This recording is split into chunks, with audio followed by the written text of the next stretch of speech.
Welcome back to Tech Help Guys. So for today's video, I'm going to show you how to add PhonePe as your gateway on WordPress or on WooCommerce. So very quickly, what you want to do, here's your main interface. Head down here on the left side, go to plugins. From here, you want to type in PhonePe and then download this PhonePe payment solutions and integrate PhonePe with WooCommerce.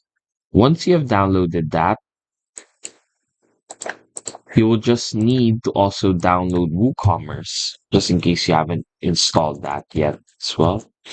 So type in WooCommerce, install this, and activate it. Once you click on activate for both PhonePe and WooCommerce, it will then ask you now to log in or to sign in or to fill up all the details necessary for you to integrate the account. And that's it.